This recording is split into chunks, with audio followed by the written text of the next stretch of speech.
Good morning भाई लोग। देखिए, पिछले क्लास में हम सब डच ईस्ट इंडिया कंपनी के बारे में पढ़े थे और आज हम सब इस वीडियो में पढ़ने वाले हैं अंग्रेजी ईस्ट इंडिया कंपनी। मतलब डच ईस्ट इंडिया कंपनी के बाद तुरंत आती है कौन? अंग्रेजी ईस्ट इंडिया कंपनी, जो कि सबसे पहले हम सब अपने रूटीन के हिसाब से देखते हैं कि आज 9 तारीख 9/8/2020 है, जो कि हम पिछले वीडियो में बताए थे कि प्रत्येक दिन का कम से कम 3 घटना के बारे में हमें जानना है और 1 या 2 घटना, प्रत्येक एक घटना कमेंट बॉक्स में करेंगे, सभी जो सबका अलग हो। जैसे देखिए 9 तारीख 9 अगस्त, तो 9 अगस्त के हिस्ट्री में ऐसी कोई घटनाएं हैं जो महत्वपूर्ण है, जो कभी घटा हो, तो उसके बारे में हम सब चर्चा करने वाले हैं। तो सबसे पहला देख लीजिए 9 अगस्त 1945 ईस्वी को, मतलब 9 अगस्त 1945 ईस्वी को ही नागासाकी पर क्या किया गया था? नागासाकी पर बम गिराया गया था। नागासाकी पर, मतलब जापान के नागासाकी पर बम कब गिरा? 9 अगस्त 1945 ईस्वी को। कौन गिराया था? अमेरिका गिराया था, जो कि द्वितीय विश्व युद्ध के समय में जापान के नागासाकी पर 9 अगस्त 1945 को परमाणु बम गिराया जाता है। जो कि दूसरा हम सब देखेंगे 9 अगस्त 1173 ईस्वी में। 9 अगस्त 1173 ईस्वी में जो पीसा का झुका हुआ मीनार है, मतलब पीसा का झुका हुआ मीनार, मतलब इटली में जो इटली में पीसा का जो झुका मीनार है, पीसा का झुका मीनार, उसकी शुरुआत हुई थी। मीनार, झुका मीनार है, उसका जो कार्य शुरू हो गया था। कार्य क्या हो गया था? शुरू हो गया था। कब? 9 अगस्त 1173 ईस्वी में। मतलब 9 अगस्त 1173 ईस्वी को इटली में जो पीसा का झुका मीनार है, उसे बनना कार्य क्या हो गया था? शुरू हो गया था। आगे देखते हैं 9 अगस्त 1971 ईस्वी को भारत और रूस के बीच में एक मैत्री संधि हुई थी। भारत और रूस के बीच क्या हुई थी? मैत्री संधि हुई थी। मैत्री संधि हुई थी। तो इस प्रकार 3 टॉपिक्स 9 अगस्त के हुए और आप सब प्रत्येक को बोला गया है कि 9 अगस्त का एक एक घटना जो हो सके उन्हें वो कमेंट बॉक्स में शेयर करें। अब आगे हम सब आने वाले हैं तो फिर अंग्रेजी ईस्ट इंडिया कंपनी, मतलब डच इंडिया कंपनी। सबसे पहले हम भारत में आने वाली पुर्तगाली कंपनियां थी, उसके बाद डच थे, उसके बाद क्या है? अंग्रेजी कंपनियां हैं। जो कि देखिए अंग्रेजी कंपनियां का भारत में आगमन डच के बाद होता है। मतलब अंग्रेजी ईस्ट इंडिया कंपनी का आगमन भारत में डच ईस्ट इंडिया कंपनी के बाद होता है। जो कि अंग्रेजी ईस्ट इंडिया कंपनी भारत में आते हैं कब? 1600 ईस्वी में। अंग्रेजी ईस्ट इंडिया कंपनी भारत में आगमन कब होता है?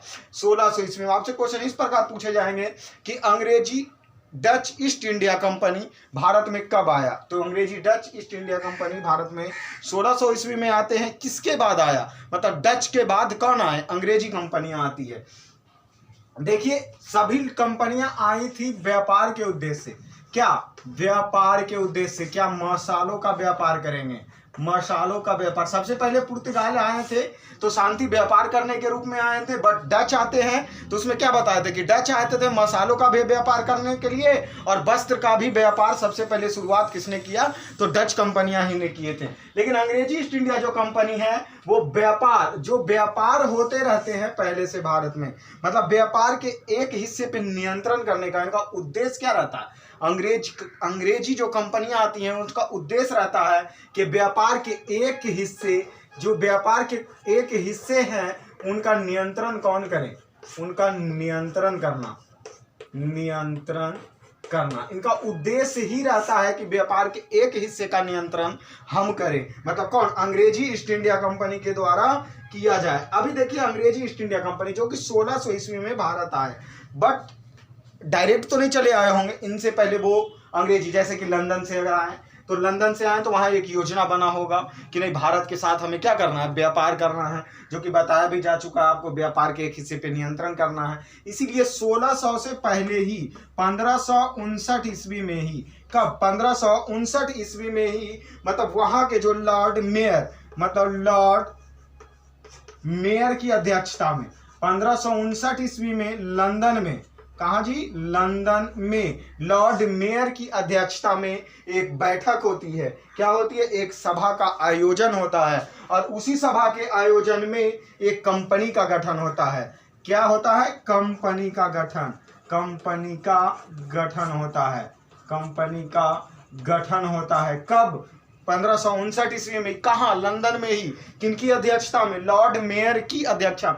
1959 ईस्वी नहीं, सॉरी, ये 59 नहीं, 1999, क्योंकि 1600 ईस्वी में कंपनी अगर आ रही है तो यहाँ ये अध्यक्षता या बैठक कब होगा? आने से जस्ट एक साल पहले 1999 ईस्वी में लंदन में लॉर्ड मेयर की अध्यक्षता में, क्योंकि लॉर्ड मेयर की अध्यक्षता में कंपनी का एक क्या होता है? गठन होता है और उनका कंपनी का एक नाम भी पड़ता है, जो कि जैसे ही कंपनी का गठन हुआ तो कंपनी का नाम पड़ता है। वो कंपनी का नाम क्या है? गवर्नर। कंपनी का नाम है governor and company, governor and company of merchants, merchants of, यहां लिख देते हैं merchants of training, merchants of training into the East Indies, east Indies, मतलब वहां कंपनी का नाम पड़ता है। जैसे ही 1599 ईस्वी में, सॉरी 1900 नहीं, 1599 ईस्वी में लॉर्ड मेयर की अध्यक्षता में जो कंपनी का गठन होता है उसका नाम पड़ता है company and company of Manchester of training in to the East Indies, ये कंपनी का नाम पड़ता है और उसे फिर 1600 ईस्वी में कहा? भारत में भेजा जाता है। कंपनी का गठन होने के बाद देखिए यहीं पे एक ईस्वी और पढ़ना है। 31 दिसंबर, क्या? 31 दिसंबर 1600 ईस्वी में जो इंग्लैंड की प्रधानमंत्री रहती है, 31 दिसंबर 1600 ईस्वी में, 31 दिसंबर 1600 ईस्वी में जो इंग्लैंड की महारानी इंग्लैंड की महारानी एलिजाबेथ प्रथम ने भारत के साथ व्यापार करने के लिए 15 वर्ष का एक एकतादारी प्रदान करता है। मतलब एलिजाबेथ, अभी क्वेश्चन इस प्रकार पूछे जाएंगे कि 1600 ईस्वी में इंग्लैंड की महारानी कौन थी? तो एलिजाबेथ प्रथम ने। तो वो देखिए 15 साल व्यापार करने के लिए, 15 वर्ष व्यापार करने के लिए एक अधिकार प्रदान किए। मतलब कितने वर्ष व्यापार करने के लिए? भारत के साथ 15 वर्ष व्यापार करने के लिए एक अधिकार प्रदान किए। कौन? एलिजाबेथ, जो कि कहाँ की? इंग्लैंड की प्रधानमंत्री। तब 31 दिसंबर 1600 ईस्वी को आगे बढ़ते कंपनी ने एक समिति की व्यवस्था की गई।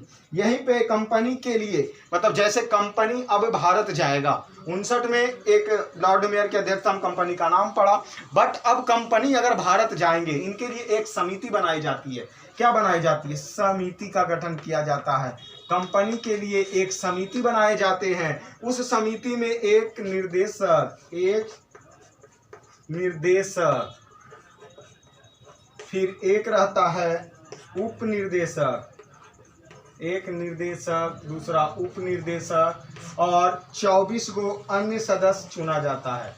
24 अन्य सदस्य चुने जाते हैं। आपसे क्वेश्चन इस प्रकार रहेंगे कि जब कंपनी की एक समिति बना, उस समिति में टोटल कितने अध्यक्ष या कितने सदस्य थे? तो 24 और 2 26 सदस्य थे। उसमें एक निर्देशक, दूसरा उप निर्देशक, बाकी 24 अन्य सदस्य कंपनी की समिति में बनाया जाता है। यही समिति, जो यहाँ समिति बनती है ना, इसी समिति का नाम बाद में चेंज करके रख दिया जाता है। क्या?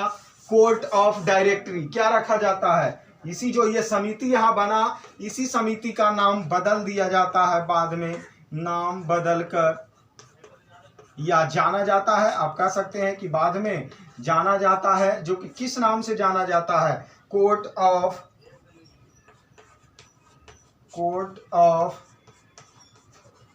डायरेक्टर्स, कोर्ट ऑफ डायरेक्टर्स, मतलब जो समिति बनती है उसी समिति को बाद में जाना जाता है कोर्ट ऑफ डायरेक्टर्स के नाम से।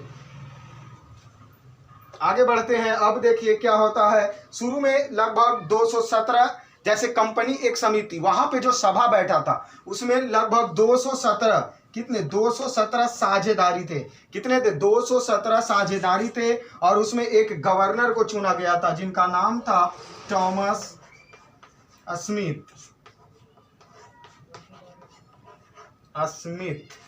क्वेश्चन आपसे इस प्रकार पूछा जाएगा, अंग्रेजी ईस्ट इंडिया कंपनी का सबसे पहला गवर्नर टॉमर स्मिथ, उसमें लगभग कितने साझेदारी थे? 217 साझेदारी थे। भारत में देखिए, भारत में व्यापार, अभी देखिए वहां से समिति बन गया, 1600 ईस्वी में भारत में आ भी गए, 1600 ईस्वी में आगमन भी हो गया।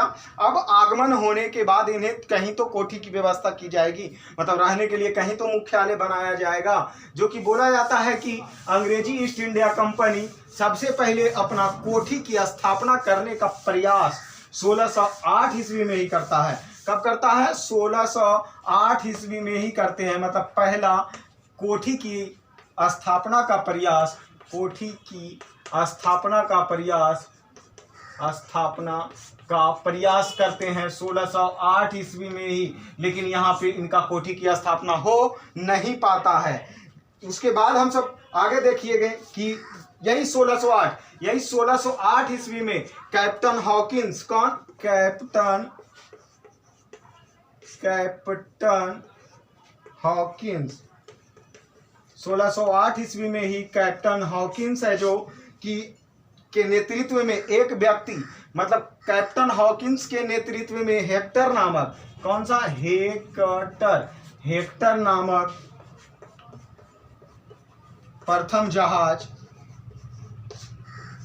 प्रथम अंग्रेजी जहाज सूरत बंदरगाह पे पहुंचते हैं, सूरत बंदरगाह पर पहुंचता है। मतलब क्वेश्चन इस प्रकार पूछा जाएगा कि अंग्रेजी कंपनी की जो जहाज थी, जो सूरत की बंदरगाह पर कब पहुंचा? 1608 ईस्वी में, जो कि कौन? कैप्टन हॉकिंस, कौन सा? हेक्टर नामक प्रथम अंग्रेजी जहाज। मतलब ये जो हेक्टर है वो एक नाम क्या है? जहाज है, हेक्टर नामक प्रथम जहाज। देखिए हम सब आगे आपको एक जहाज के और बताए थे कि जो कि क्वेश्चन यहीं से एक क्वेश्चन कैप्टन हॉकिंस से और रहता है कि प्रथम अंग्रेज कौन था जिसने समुद्र के रास्ते से भारत की भूमि पर कदम रखा था? तो कैप्टन हॉकिंस, सबसे पहला भारत जो कि समुद्री रास्ते से भूमि पर कदम रखने वाला कैप्टन हॉकिंस ही था। ये कैप्टन हॉकिंस जो है वो जेम्स प्रथम का राजदूत रहता है। किनका? जेम्स प्रथम का राजदूत रहते हैं। कैप्टन हॉकिंस कौन है? जेम्स प्रथम का राजदूत रहता है। देखिए भारत आने वाले, यहीं पे एक क्वेश्चन, जैसे यहाँ बोले ना हेक्टर नामक जहाज सबसे पहले कहाँ? सूरत पहुंचाया गया था, सूरत पर गया था। उसी प्रकार एक जहाज आपको हम और भी इसके पहले बताए थे, जो कि पुर्तगाली ने मसाला जो उनको मिला था जमोरीन के द्वारा दान में, वो पुर्तगाली ले गए थे, तो भी वहीं पे एक जहाज नाम ले गए थे वापस, जो कि हेक्टर नामक जहाज से ही वो भी वापस ले गए थे। कहाँ? पुर्तगाल। मतलब जो जमोरीन के द्वारा वास्को डी गामा को दान में मसाले जो भी मिले थे, उसे वह पुर्तगाल किस जहाज से ले गया था? तो हेक्टर नामक जहाज से ही वह वापस ले गए थे उसी को।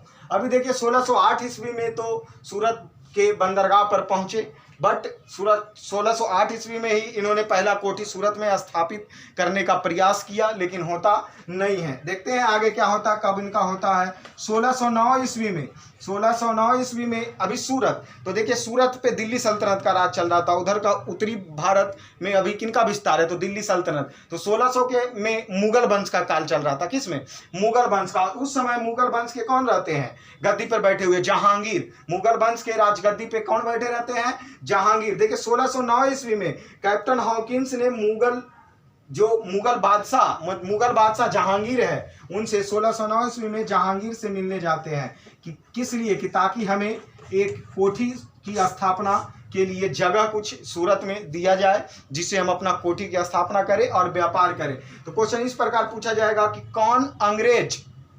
मुगल बादशाह जहांगीर के दरबार में गया था? तो कैप्टन हॉकिंस। क्वेश्चन फिर से घुरा के देखिए, इस प्रकार रहेगा कि कैप्टन हॉकिंस ने मुगल के किस शासक जो कि वहां गद्दी पे बैठे थे उसके शासनकाल में गए थे? तो किनके? जहांगीर के शासनकाल में गए थे। देखिए बोला जाता है 1609, ये जो कैप्टन हॉकिंस है इसे, अभी देखिए ये मुगल कौन सी मुगल काल से हैं, तो मुगल काल का भाषा क्या है? फारसी भाषा है। मुगल काल का कौन सी भाषा? फारसी भाषा। बोला जाता है कि कैप्टन हॉकिंस को फारसी और तुर्की दोनों भाषाएं आती थी। कैप्टन हॉकिंस को फारसी और तुर्की दोनों भाषाएं आई थी। जब 1609 ईस्वी में जहांगीर के दरबार में कैप्टन हॉकिंस जाते हैं तो वहां वह फारसी भाषाओं में जहांगीर से क्या करते हैं? वार्तालाप करते हैं। और वार्तालाप करने के बाद जहांगीर ने उन्हें सूरत में फैक्ट्री स्थापना करने का आदेश या अनुमति दे देते हैं शुरू में। कब? 1609 ईस्वी में ही। लेकिन अनुमति तो दे देते हैं, बट वहां पे फैक्ट्री या कोठी की स्थापना हो नहीं पाता 1609 ईस्वी में। क्यों नहीं हो पाता है?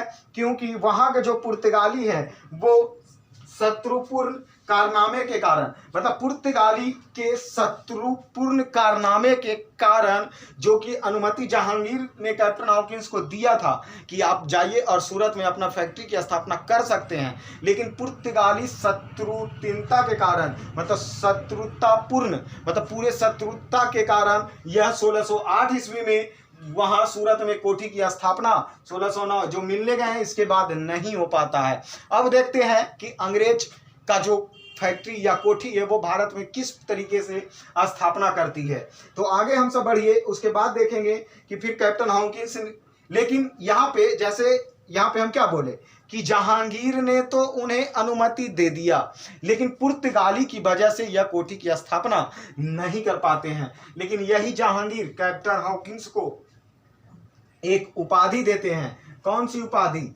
एक उपाधि यहीं पे उनको दिया जाता है, इंग्लिश खान की उपाधि। इंग्लिश खान की उपाधि। आपसे क्वेश्चन पूछा जाएगा, इंग्लिश खान की उपाधि किन्हें दिया गया? कैप्टन हॉकिंस को। कौन दिए जी? तो जहांगीर ने इंग्लिश खान की उपाधि कैप्टन हॉकिंस को दिया। देखते हैं आगे चल के होता है क्या। 1611 ईस्वी में, जो कि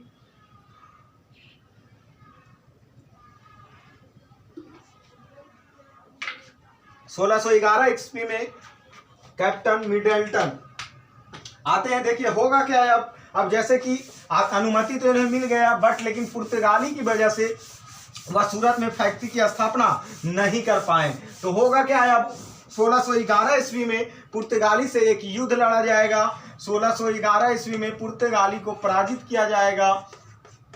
पुर्तगालियों को क्या किया जाता है? पुर्तगालियों को हराया जाता है या पराजित किया जाता है। और इसी पराजित को देखकर जो जहांगीर रहते हैं वो काफी, उनका जहांगीर अंग्रेजों से काफी प्रभावित हो जाते हैं। मतलब 1611 ईस्वी में पुर्तगालियों के द्वारा पुर्तगाली और अंग्रेज में टकराव होता है, जिसमें पुर्तगाली की हार होती है। और इसी हार, जो अंग्रेज का जीत होता है, इसी अंग्रेज के जीत से जो जहांगीर रहते हैं वो उन काफी ज्यादा अंग्रेजों से प्रभावित होते हैं। और उसे 1611 ईस्वी में ही सूरत में कोठी की स्थापना करने का क्या दिया जाता है? पुनः फिर से आदेश दिए जाते हैं। 1611 ईस्वी में 1611 में पुर्तगालियों को पराजित किए, बट 1611 में उन्हें आदेश नहीं दिया जाता है। 1611 ईस्वी में जैसे देखिए, पहले तो उन्हें आदेश दिया गया, बट आदेश देने के बाद पुर्तगाली की वजह से वो कोठी की स्थापना नहीं कर पाए। 11 में युद्ध हो गया, पुर्तगाली और अंग्रेजों के बीच में लड़ाई झगड़े हो गए, वो जीत गए। तो देखिए हम आपको पहले ही ये बताए थे कि पुर्तगालियों के जो सबसे पहले ये अंग्रेज हैं जो 1611 ईस्वी में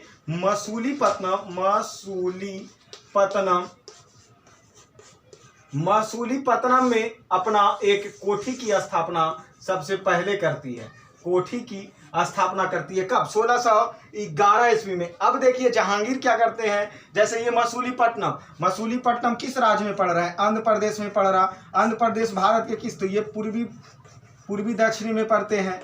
तो बोला जाता है कि अंग्रेजों द्वारा पूर्वी दक्षिण में सबसे पहला कोठी की स्थापना मसूलीपट्टनम में किया गया। कब किया गया? 1611 ईस्वी में किया गया। मसूलीपट्टनम कहाँ पे पड़ते हैं? आंध्र प्रदेश में पड़ते हैं। अब देखिए इनसे प्रभावित कौन हुआ था? जहांगीर। इसीलिए इसे पश्चिम में कहाँ? सूरत में 1613 ईस्वी में कोठी की स्थापना करने की क्या दे देती है? अनुमति दे देती है कि आप सूरत में भी अपनी कोठी की स्थापना कर सकते हैं। तो सूरत की कोठी की स्थापना कब हो गया? 1613 ईस्वी में। क्वेश्चन इस प्रकार पूछा जाएगा जी कि अंग्रेजों द्वारा सबसे पहले कोठी की स्थापना करने का प्रयास कब किया गया? 1608 ईस्वी में। अंग्रेजों द्वारा सबसे पहले कोठी की स्थापना कब हुई? 1611 ईस्वी में। किस जगह हुई? मसूलीपट्टनम में हुआ। बोला जा रहा सूरत में अंग्रेजों के द्वारा कंपनी की स्थापना कब हुई? तो 1613 ईस्वी में अंग्रेजों द्वारा सूरत में कोठी की स्थापना की गई। आगे बढ़िए, हम सब देखते हैं फिर क्या होता है। जैसे यहाँ आपसे ये भी पूछा जाएगा कि पूर्वी भाग में कोठी की स्थापना मसूलीपट्टनम में और पश्चिमी में कहाँ? तो सूरत में 1613 ईस्वी में स्थापित करते हैं। आगे देखते हैं हम सब, जैसे 1615 ईस्वी में जेम्स प्रथम, अभी हम कैप्टन हॉकिंस की बात बताए थे, वो किनका राजदूत था? किनका राजदूत बताए थे? जेम्स प्रथम। कैप्टन हॉकिंस किनका राजदूत था? जेम्स प्रथम, जो कि जेम्स प्रथम के ही राजदूत कैप्टन हॉकिंस किनके दरबार में आए थे? जहांगीर के दरबार में आए थे। मतलब ये इसी के बाद फिर से जो जेम्स प्रथम का एक राजदूत और आता है, सर टॉमस। कौन? सर टॉमस, जो कि सर टॉमस। तो कैप्टन हॉकिंस तो दरबार में जहांगीर के कब आए थे? 1609 ईस्वी में। लेकिन सर टॉमस जो कि ये भी इसका राजदूत ही रहता है, वो 1615 ईस्वी में आते हैं। किनके दरबार में? फिर से जहांगीर के दरबार में आते हैं। तो दोबारा पूछा जाएगा कि दोबारा जहांगीर के दरबार में कौन आया? Sir Thomas. कब आए? 1615 ईस्वी में ये आते हैं और 1615 ईस्वी में आते हैं और ये 1619 ईस्वी तक, 1615 से 1619 ईस्वी के बीच में, जो कि भारत में व्यापार करने में काफ़ी जो यहाँ जो मुगल किन से? जहांगीर से मिलने जाते हैं। मुगल बादशाह जहांगीर से मिलते हैं, जहांगीर के दरबार में जाते हैं।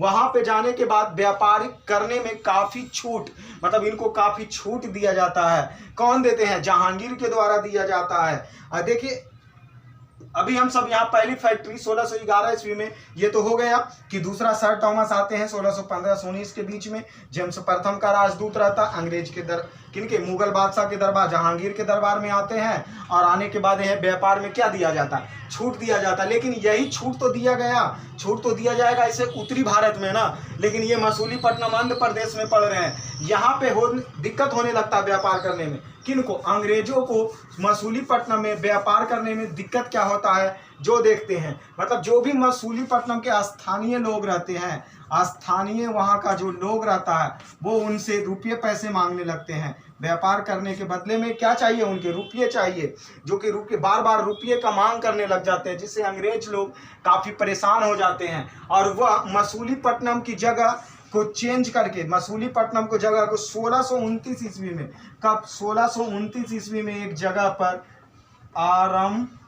अरमागावा, एक जगह है अरमागावा, वहाँ पर व्यापार का केंद्र बनाते हैं। मतलब जो कि पूर्वी भाग में जो मसूलीपट्टनम में पहले था, लेकिन ये बार बार स्थानीय लोगों से बार बार रुपया मांग रहे, मतलब व्यापार को दबाव देने के कारण यह अपने 1629 ईस्वी में चेंज करके कहाँ लेके चल जाता? अरमागावा। अभी देखिए ये नया नाम लग रहा है, जैसे अरमागावा कहाँ पे स्थित होगा? तो देखिए ये अरमागावा जो है ना, जो आपको हम एक बताए थे जगह, क्या कौन सी जगह? अरमागावा के बारे में एक पुलिकट, इससे पहले हम बताए थे कि डच लोग जो आते हैं वो पुलिकट में अपना कोठी की स्थापना करते हैं। तो ये जो पुलिकट है ना, पुलिकट इन्हीं के उत्तरी दिशा में, पुलिकट के उत्तर में पड़ते हैं। कौन? पुलिकट के उत्तर में पड़ता है अमलगावा। देखिए पुलिकट कहाँ बताए थे? पुलिकट बताए थे आपका आंध्र प्रदेश। पुलिकट कहाँ बताए थे? आंध्र प्रदेश और तमिलनाडु दोनों भागों में पड़ता है पुलिकट, जो कि उसकी उत्तर में ही क्या अमरगावा है, जो कि 1629 ईस्वी में मसूलीपट्टनम से वो अपने कोठी की स्थापना को चेंज करके अमरगावा लेकर चला जाता है। लेकिन बाद में होता है क्या? 29 में, जैसे 1632 ईस्वी में, मतलब ये तो 29 में चेंज कर दिया, लेकिन 1632 ईस्वी में जो वहाँ का सुल्तान रहता है, कहाँ के? मसूलीपट्टनम, जो कि गोलकुंडा का एक राज है, कहाँ? गोलकुंडा का एक राज है मसूलीपट्टनम, बंदरगाह है, सॉरी गोलकुंडा का एक बंदरगाह मसूलीपट्टनम है। वहां के जो राजा या सुल्तान जो रहते हैं वो अंग्रेजों को एक सुनहरा ऑफर देते हैं, सुनहरा मौका देते हैं। मौका क्या देते हैं? उनको बोलते हैं कि आप हमें 500 पैगोड़ा वार्षिक देकर, 500 पैगोड़ा आप हमें वार्षिक दीजिए और आप वहां से रह करके, मसूलीपट्टनम से रह करके क्या व्यापार कर सकते हैं। जो कि ये इनका समझौता काफी योगदान ये रहता है। उसके बाद ही मसूलीपट्टनम में भी वह 500 पैगोड़ा वार्षिक रूप से देते हैं और मसूलीपट्टनम से क्या करते हैं? व्यापार करते हैं। देखिए एक क्वेश्चन यहीं से पूछा जाता है, क्या अंग्रेजों द्वारा प्रथम किला, मतलब अंग्रेज ने सबसे पहला अपना किला की स्थापना कहाँ की थी? अंग्रेजों के द्वारा सबसे पहला किला की स्थापना कहाँ की थी? देखिए किला का नाम तो सब लोग जानते ही होंगे, बट लेकिन उसकी स्थापना कब हुआ, वो किला पड़ता कहाँ है, किन की अनुमति से वो किला बना, जो आज जानेंगे। तो देखिए वो 1639 ईस्वी में, कब? 1639 ईस्वी में अंग्रेज ने अपना पहला किला बनाता है। कब अंग्रेज अपना पहला किला कब बनाता है? 1639 ईस्वी में। कौन सी किला? Fort Saint George. क्या? Fort Saint George. इसी का एक नाम और आता है फोर्ट सेंट जॉर्ज, या एक और नाम आता है क्या? Fort Saint David, Fort Saint David George. मतलब आपसे पूछा जाएगा फोर्ट सेंट जॉर्ज किला अंग्रेज के द्वारा पहला किला, या फोर्ट सेंट जॉर्ज डेविड, जो फोर्ट सेंट डेविड जॉर्ज किला, इसी का अन्य नाम से भी जाना जाता है। देखिए ये अंग्रेजों द्वारा सबसे पहला किला फोर्ट सेंट जॉर्ज किला, जो कि 1639 ईस्वी में स्थापना किया। ये करते कहाँ है? ये करा जाता है मद्रास में। कहाँ पे किया जाता है? मद्रास में। देखिए मद्रास में किया जाता है उस समय जो वहाँ के अधिकारी, मतलब अंग्रेज के जो अधिकारी, सबसे पहले आप ये देख लीजिए, अंग्रेज के अधिकारी फ्रांसिस डे जो अधिकारी हैं रहते हैं, वह चंद्रगिरी के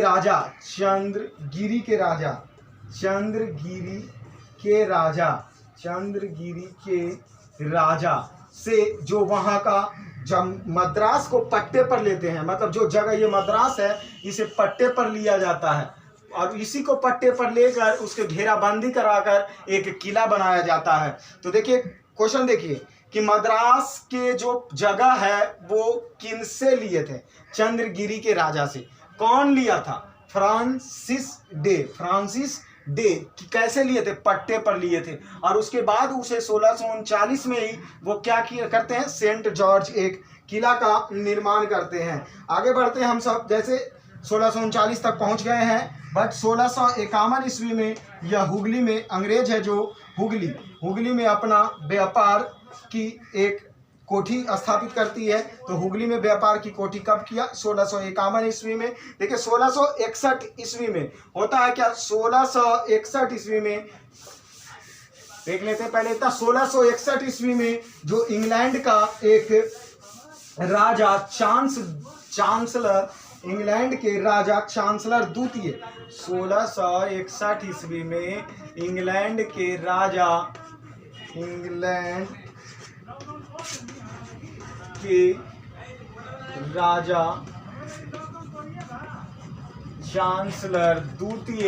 इंग्लैंड के राजा चांसलर द्वितीय ने एक पुर्तगाली राजकुमारी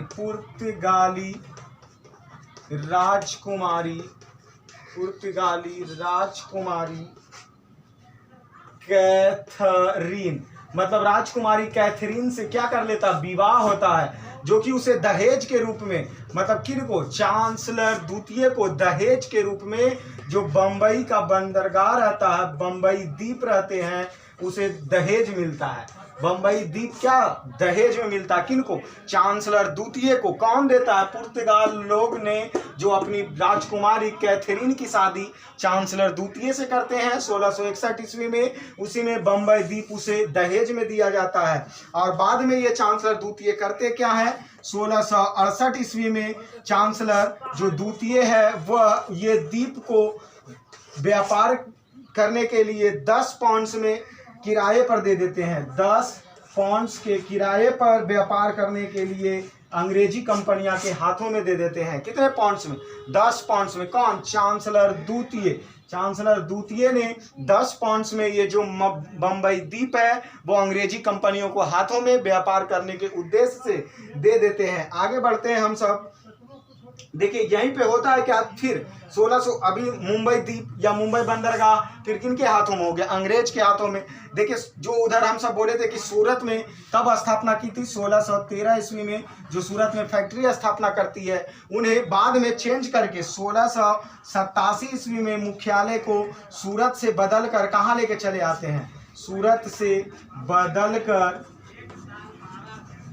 कर बम्बई कर लेते हैं। तो 1687 ईस्वी में सूरत से जो मुख्यालय रहता है उसे बदलकर बम्बई कर लिया जाता है, क्योंकि बम्बई भी फिर किनके हाथों में हो गए? अंग्रेजी कंपनियों के हाथों में हो गए। देखिए यहाँ बम्बई कहाँ गया जी? ये रहा बम्बई। ये शहर है, ये शहर का जो ये है वास्तविक संस्थापक होते हैं। जैसे बहुत सारे शहर का वास्तविक संस्थापक है, एक वीडियो में सभी जितने भी शहर है उनका संस्थापक दिया जाएगा। तो हम सब देख लेते हैं पहले। यहाँ पे बम्बई जो शहर है उसका संस्थापक कौन है? आप सबको पता ही होगा। तो गेराल्ड, कौन? गेराल्ड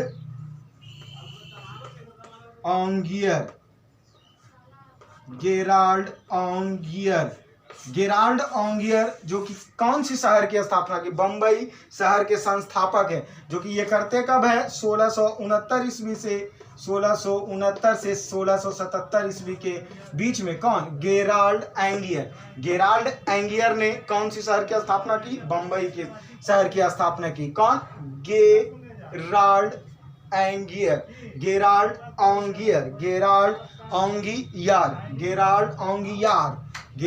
ओंगियार ने कौन सी शहर की स्थापना की? बम्बई शहर की। कब? 1669 से 1677 ईस्वी तक के बम्बई शहर की स्थापना करते हैं। बाकी हम सब आगे पढ़ेंगे कि अंग्रेजी कंपनियां और किस प्रकार आई। इसके बाद जो भी 2 कंपनियां और बचते हैं वो 2 कंपनियां का भी जिक्र, जैसे फ्रांसीसी कंपनियां, डेनिश कंपनियां, और भी जो 2 कंपनियां बच रहे हैं भारत में आते हैं व्यापार करने से, किस प्रकार व्यापार करते हैं और उनका उद्देश्य क्या रहता है, क्या मुख्यालय कहाँ है, ये सब हम सब अगले वीडियो में पढ़ेंगे। आज इतना तक ही भाई लोग।